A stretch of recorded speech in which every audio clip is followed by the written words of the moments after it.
What's up, guys? What's up, Thrive family? Dr. Mike here. Give me just a second here, get myself situated. Make sure I got myself all set up here correctly. There we go. Perfect. All right, so good seeing you guys here tonight. Welcome to our weekly wellness workshop. Now, as we approach life, I truly believe that life is a series of choices that are merely cascading from one day to the next, from 1 week to the next, from 1 year to the next, as we move throughout our time here on Earth. And as we make these choices, they have direct implications on the way we live our life, the quality of our life, the quality of our interactions, the quality of our health, of course. So as we approach making choices, I think it's obviously important to understand that, I think it's fairly obvious to really look at the fact that we can't go backwards. We cannot hop in a time machine and change the choices that we've made in the past.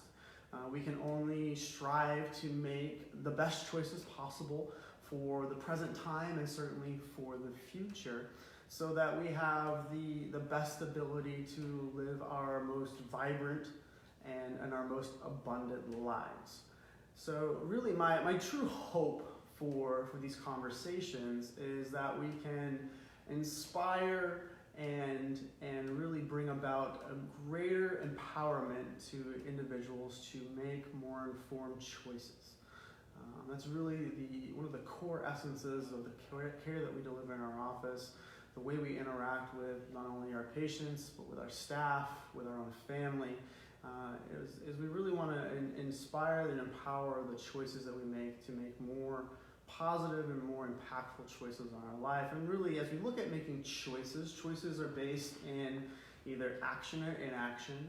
They are based in our current knowledge and our current level and experience. Hopefully we choose not to make choices in ignorance as much as possible. So my hope is that we can garner a greater level of knowledge and experience for you as we bring about these conversations and maybe even change the way that you look at the way you make those choices for the betterment of your life. So tonight I'm really focusing on actually a really interesting podcast I was listening to just the other day. I am an individual that absolutely loves working with their hands, albeit I'm a chiropractor, so I think that's pretty obvious. But even outside of the office, I love doing woodworking. I love building things. My kids are constantly asking me to build things, whether it's with wood, Legos, metal, or whatever it may be.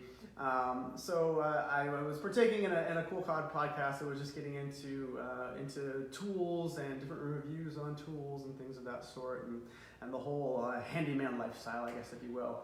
And the conversation became very interesting as he was talking about the quality of tools and the process that he uses to review them. And as we look at the tools, he was boiling it down to a simple premise that the more simple the tool, in many ways, the better it really can function. And I think that was a really profound way to take a look at things. From a grand scheme of everything, obviously life can become very complex. The world around us is certainly very complex, depending on how you look at it. Even us as humans are vastly complex in the different cells and tissues and organ systems that are going on, the way our brain communicates with our body through our central nervous system. Certainly we could look at that as being a very complex system, even in the level of the fact that we don't even fully understand how all of it fully functions, especially from the brain's point of view. So as we look at simplicity versus complexity, obviously there's a lot of things that can play into that, but as we boil it down and take a look at the tools that we use, and stick with me on this one, I'm using it as a simple metaphor. Tools can either be very simple or they can certainly be very complex, especially in day and age that we live in now. And the thing that he was really bringing up was the idea that the more simple the tool, the greater its ability is to really not only perform its function, but more importantly, perform its function as it should for a much greater length of time. It has a greater level of longevity to function at its ideal capacity for a long period of time. Now for me, this is a very, very powerful concept because I think this is something that truly we can apply to every aspect of our life. I think all of us would hazard to say that we would prefer to even just live our own lives to its most fullest capacity for as long as we possibly can. So not only is the intensity of our day-to-day experiences important and how well we can perform them, but additionally, how long can we do that for? Can we do that for the entirety of our life? Can we maintain the health of our body to its ideal capacity for the entirety of our life? This is an important real concept to really grasp because it really affects a lot of the different choices that we make. And I kind of liken this back to some tools, so I brought some with me here today. So as we look at just the idea of complex versus simple tools, I think an easy one to boil right down to is the idea of a screwdriver versus a drill. Now, both can certainly, perform the same function. They both will drive screws and such into different materials. Now, one could certainly say that, as we look at a drill, it can certainly do so at a much faster rate, at a higher capacity than the screwdriver possibly could. I don't think anybody's ever going to win a race with a screwdriver versus a drill. That's fair enough to say. So, when you look at it from an output standpoint in a short period of time, the drill may certainly win. But I will conjecture to say that, as I look at the course of purchasing my tools, I always try to buy in a quality sense, something that I know it's going to last me for a long time. But I could guarantee you the fact that even with the most lowest quality simple screwdriver, this will almost certainly always outlast and perform its function at its ideal capacity longer than a drill will. This drill will certainly break down in some capacity faster than this screwdriver ever will in the most basic circumstances. And I think that becomes powerful because as we look at really approaching choices, as we look at approaching health, as we look at approaching the way we care for our bodies, I think it's become easy nowadays to become really overwhelmed with vast amounts of choices and opportunities and different things that are going on around us. We're overloaded with information on a constant basis, and I think as people look at their health, they tend to get very muddled and make it extremely complex rather than really looking at just the simplicity of what it really can be. As we look at approaching health, health is a very simple aspect. It's certainly powerful, it's certainly vital, but we don't have to approach it with massive amounts of complexity when we make our choices. It's a paramount thing to take a look at. And I think one easy way that, at least us as chiropractors like to look at it, and I'll bring out another one of my fun tools. I'm full of my tools today. As we look at health, I like to use the analogy of looking at a safety pin. Now, a safety pin in its own regard is a tool, right? Its sole purpose is to hold things together, whether it's the cloth diapers if you're old school like Dr. McKenzie and I have been in the past, or whether it's just merely holding together fabric while you're sewing or whatever it may be. It has a job to bind two things together and hold them in that way. And now I think it's fairly obvious to say as we look at a safety pin, it performs that function at its best when it's a closed loop, right? And obviously it's going to perform that function at a very lesser degree when it's in an open situation as this. Now it could certainly still hold things together for a time period, but more than likely this is going to fail faster than it would if it was in a closed position. Certainly has a greater capacity to poke you, which is never a good situation either. So, as we look at the body, again, I bring it back to the idea of looking at things from that simple standpoint. Our bodies are designed to function.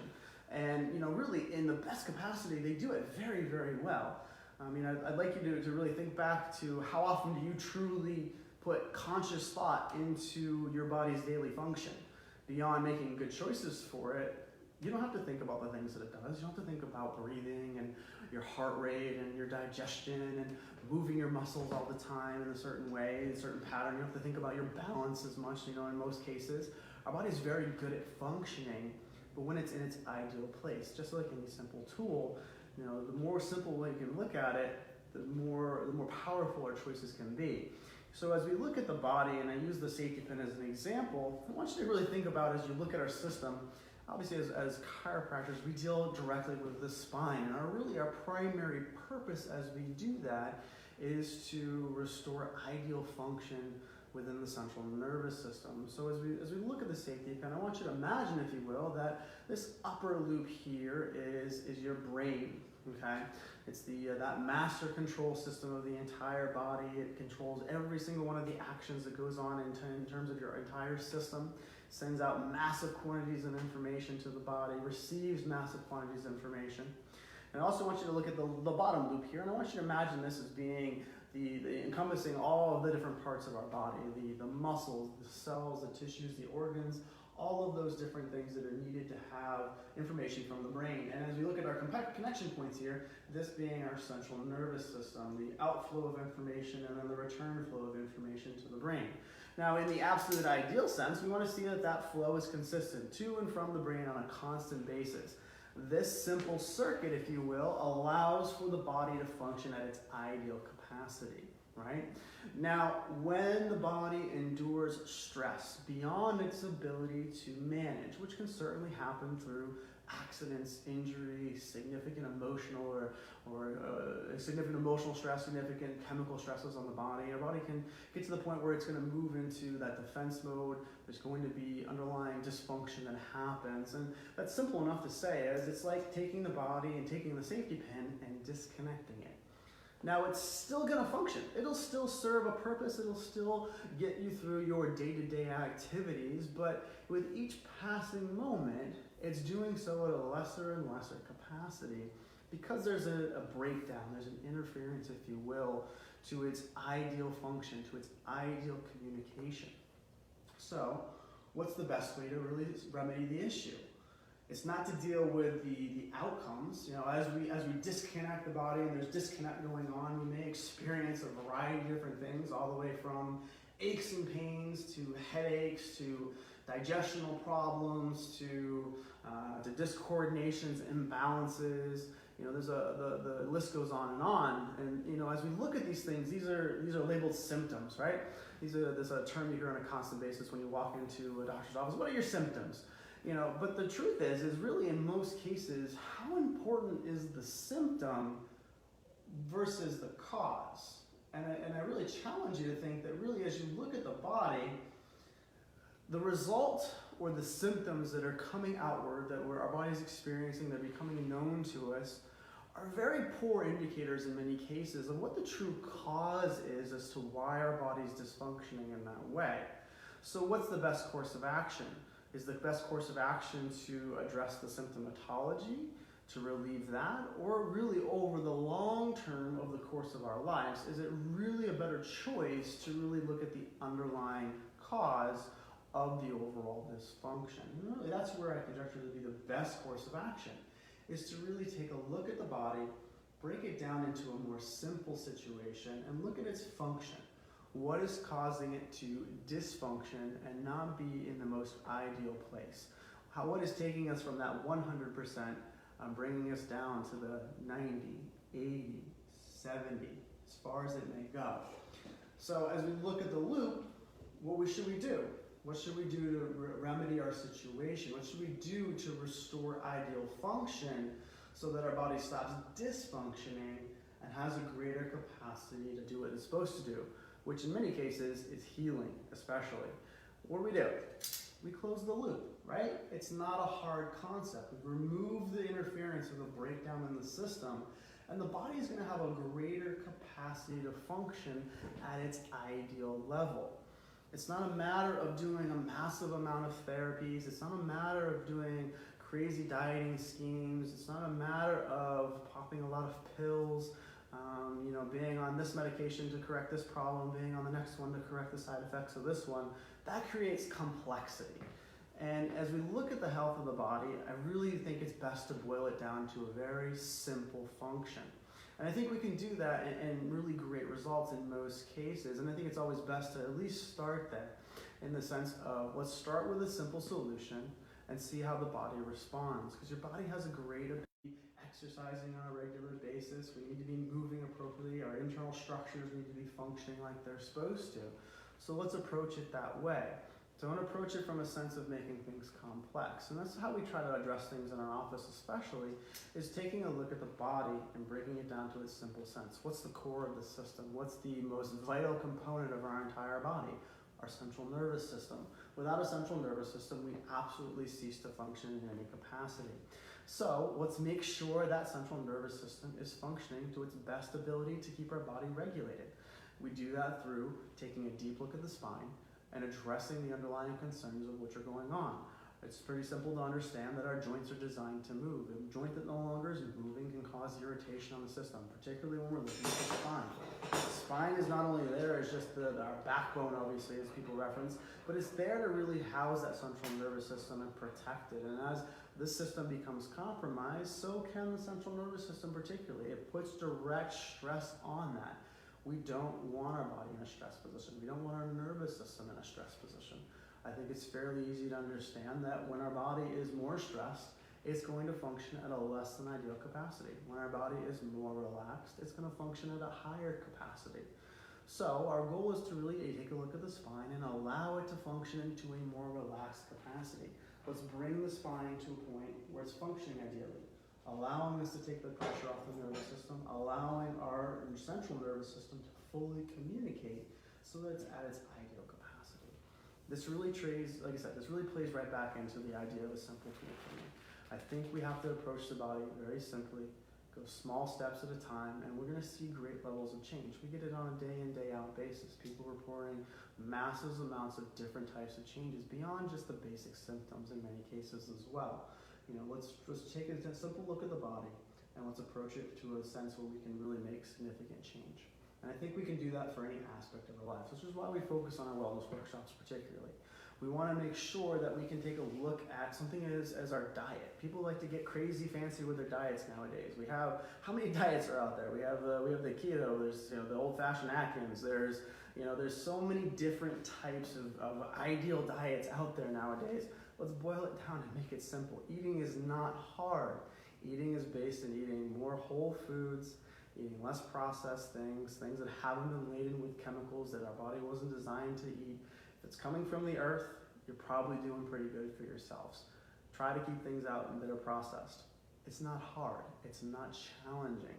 Making the choice may be a challenge, and that's on a personal level, but the actual actions that need to happen are not that difficult. And it's no different with the body.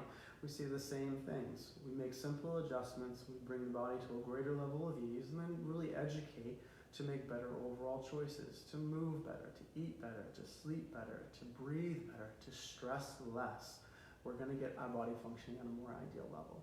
So I think as we look at that, I love to think as chiropractic is really, it's a simple tool. It's something that's going to create long-term change for the body. I'm not a quick fix. I'm not here to be a quick fix.